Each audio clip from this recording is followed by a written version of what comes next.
Assalamualaikum warahmatullahi wabarakatuh. Selamat pagi anak-anak kelas 4. Semoga selalu sehat dan berada dalam lindungannya. Pembelajaran hari ini kita akan belajar tentang sumber daya alam. Kita simak berikut ini. Sumber daya alam. Apa sih sumber daya alam? Sumber daya alam adalah segala sesuatu yang berada di alam, baik fisik maupun hayati, yang dinilai memiliki daya guna untuk memenuhi kebutuhan manusia. Materi kali ini kita bahas 4 hal. Yang pertama, jenis sumber daya alam. Yang kedua, manfaat sumber daya alam. Yang ketiga, pengolahan sumber daya alam. Dan yang keempat, dampak pengambilan dan upaya pelestarian sumber daya alam. Jenis sumber daya alam. Berdasarkan jenisnya, sumber daya alam terbagi menjadi 2, yaitu sumber daya alam yang dapat diperbaharui. Apa sih? Yaitu sumber daya alam yang terus-menerus tersedia di alam dan dapat dipulihkan kembali jika berkurang. Contohnya, hewan, tumbuhan, air, tanah, dan udara. Yang kedua adalah sumber daya alam yang tidak dapat diperbarui, yaitu sumber daya alam yang akan habis jika digunakan terus-menerus. Contohnya, bahan tambang, minyak bumi, batu bara, dan logam. Dan masih banyak yang lainnya. Misalnya nih, dari proses pembentukan minyak bumi. Awalnya, hewan dan tumbuhan itu mati, kemudian terkubur jutaan tahun dan menjadi fosil.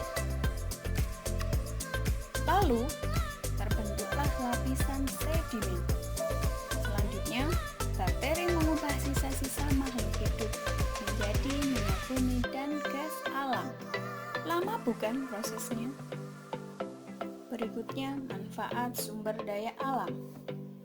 Beberapa sumber daya alam memiliki manfaat, antara lain air untuk mandi, minum, dan mengairi sawah, udara untuk bernafas, tanah untuk bercocok tanam, dan logam untuk membuat peralatan rumah.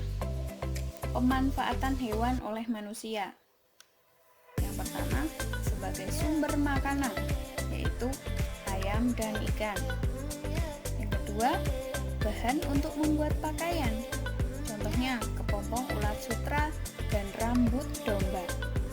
Yang ketiga, membajak sawah, yaitu sapi dan kerbau.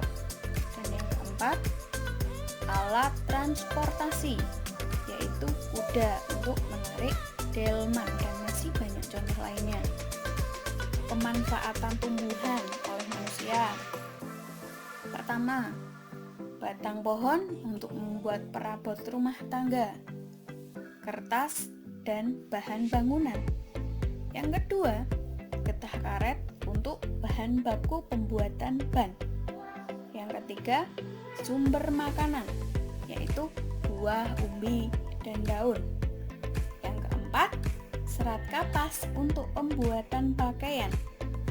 Lalu, bahan obat-obatan serta bumbu dapur, yaitu kunyit, jahe, ketumbar, lada, dan pala. Pengolahan sumber daya alam. Yang pertama, ikan.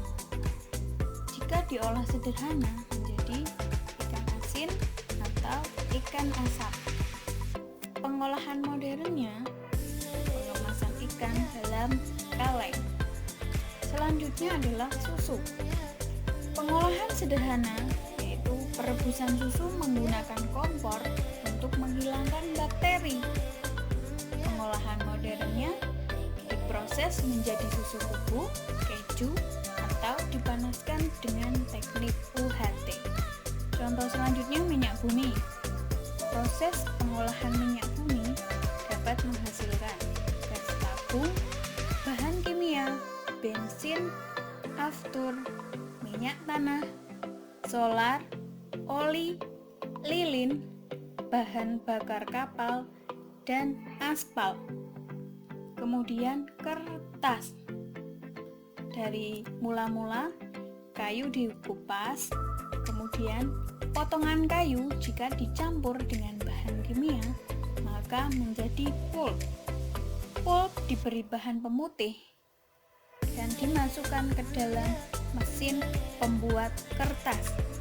Lalu kandungan airnya dihilangkan. Selanjutnya kertas digilas dan membentuk lembaran. Kertas yang sudah jadi lalu digulung. Berikutnya pengolahan karet. Mula-mula terbuat dari getah karet atau lateks dan ditambahkan dengan zat asam lalu membeku. Kemudian ditempatkan dalam oven. Selanjutnya siap diolah menjadi ban, balon, sepatu, dan lain-lain. Dampak pengambilan sumber daya alam dan upaya pelestariannya. Berkurangnya daerah resapan air hujan karena hutan yang gundul.